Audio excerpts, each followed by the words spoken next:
many championships? Let's take it around the room. K-Dub, how old is LeBron? 28. Yeah, 20. All right. 20, how many championships you think he gonna win in the next 10 years? If Miami stays, say one of the big three go and two stay, in the next 10 years, how many championships you think he gonna win? Man, to be honest with you, I don't know, because a lot of things are going to be real contingent upon whether or not they win this series. You know, if they don't win this particular series, I can see them breaking those three cats up. Wow. You know, within the last couple of years, we don't know. LeBron James may not even be in Miami, you know, or even think it this way. Dwayne Wade may not be in Miami. He may not have that opportunity to win the championship. Within the next 10 years, I do see him winning at least winning one championship. Right. But you know, I think we do ourselves a disservice sometimes by placing championships on players' greatness. Right. You know, just because you don't win a championship or whatever, that doesn't make you not being a great player. And once again, you know, taking his statistics, numbers don't lie, and you put it up against a lot of your standard bearers of the NBA, and he's in the same breath as those individuals. I just think that it's a lot of pressure on him, and a lot of it is self-pressure, but also, you know, it's reading the paper, listening to the news, watching Sports Center, and everybody's questioning why he don't do this, why he don't do that. You know, I personally would have liked him to be a lot more aggressive in that last play of the regular time, right, in Game 4.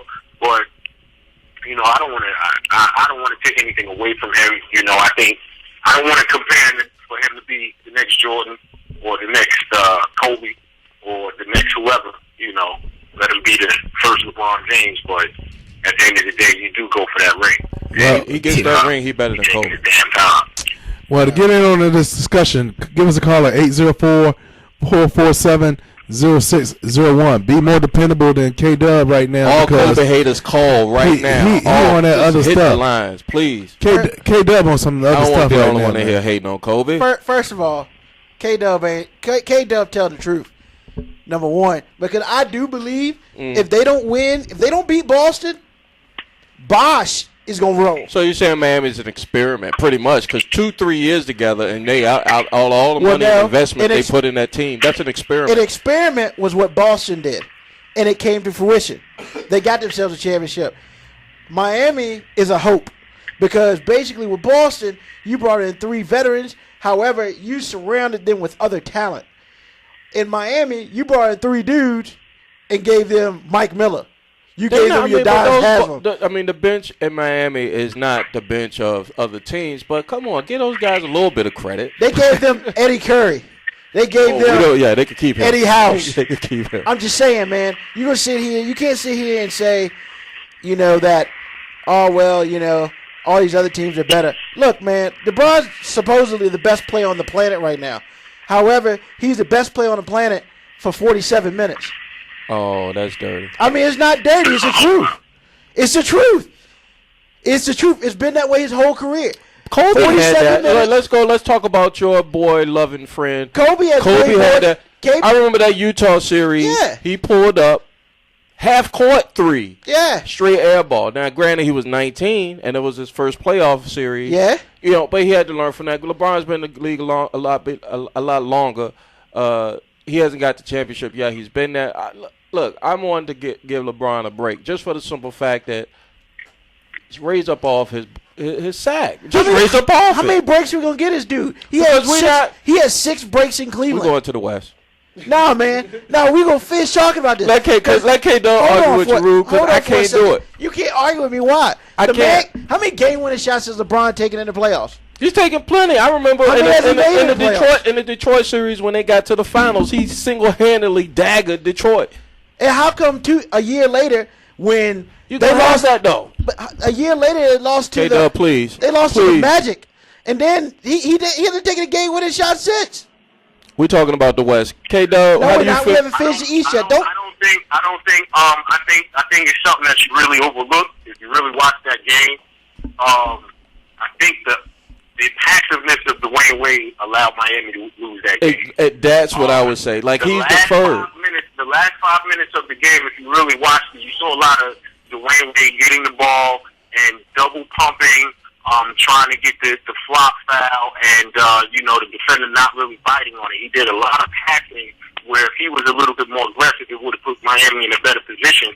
And then if you look at the last play of the game, once he got the ball out of bounds, the first thing he did was try to drive to the hole, trying to draw that flopping foul on Marquise Daniels. Marquise Daniels didn't bite. He had to back up, and at that particular point, he had to shoot a three. And Dwayne Wade being a 29% three-point shooter over his career, that's not a good shot for him. Horrible shot. It probably would have been a better situation for him to try to drive or pull up for the two, send it in the second overtime, and, roll the dice from there. So I don't really think that anything necessarily should be put on LeBron James' shoulder because of Game 4. I personally think that the passiveness of Dwayne Wade is what allowed Miami to lose that game. Okay. I agree with you. Okay, and I will give you part of that. Yes, he should have dribbled, tried to get the flop foul, didn't work. He shot a three, which looked online, but of course it was off. But at least he took the shot. My thing is, LeBron won't even take the shot. And I just They all getting paid the same, though, Rube. You can't. That's not the point, man. If you're the MVP of the league, Ruben, the ball in your hands at the end. He's doing his part. He's one of 12 guys on the roster. He made a basketball play. I mean, if you look at the last play, he actually had three people on him. At some particular point, you got to realize I got two people on me. Somebody's open. If I have three people coming at me, that means two people are open.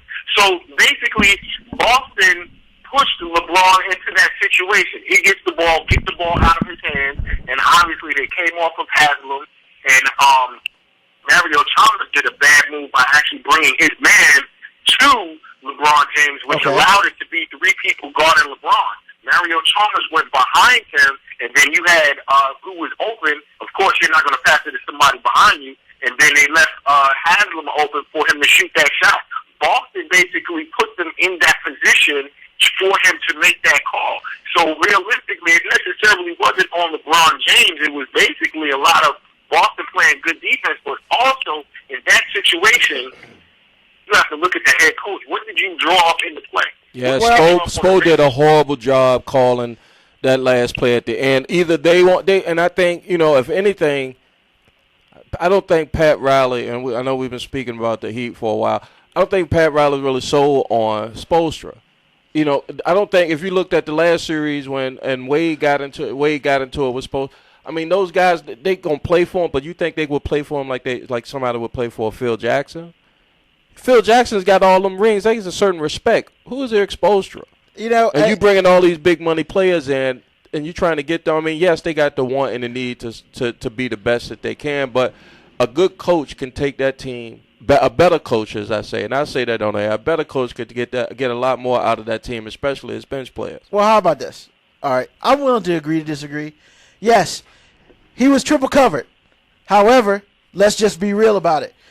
If you see, and we can blame some of this on Wade, because Wade saw him getting triple covered, and Wade should have been in the position that Haslam was in.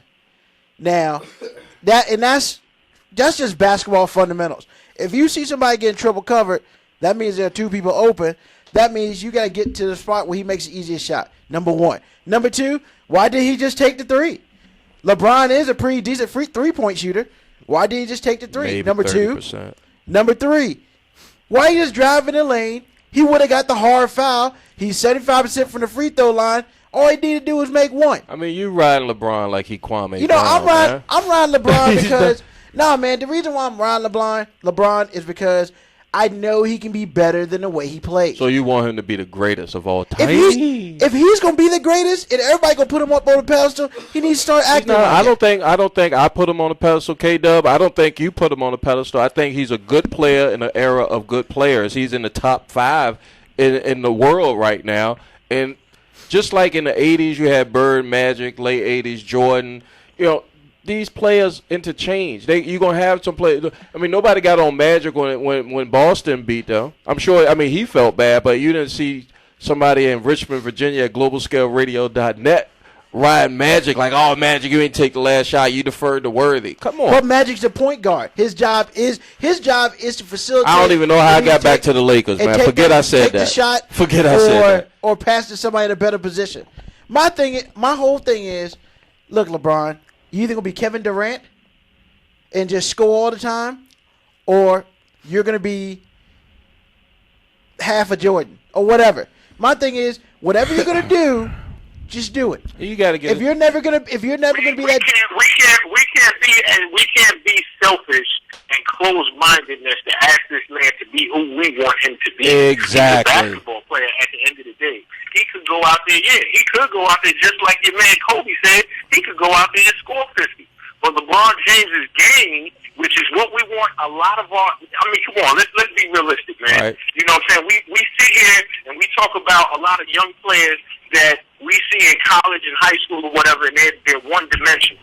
Very rarely do you have someone his size with his basketball talent that can rebound, give you assists, and give you points. How much more do we want from this man? I mean, he's been put in position. We don't want alone.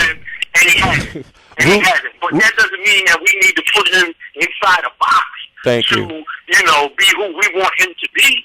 He's one of the best players in the world right now. And for you to say that he should either score or he should rebound or he should do this is basically you putting him in the box of limiting his talents when he can basically go out there and average a triple-double or go out there and say, all right, I'm going to score 40 tonight. We may not win, but I'm going to get this 40, though. And that's why you're the guru. Thank you for saying that to Big Roo. Now, we're going to switch. Are we going to switch or are we going to a break? Actually, we're going to a break. We're going to go to a break, and then when we come back, thank you. We talked a little bit about the East. Now, when we come back, we're going to talk about the rest. We're going to listen to some more old school from the late Heavy D, Diddle dee. Exactly. We'll be back in about 4 or 5 minutes. It's probably quicker than that. All right, peeps. We'll be out. Ain't no half stepping. See you in a few. Yes, sir.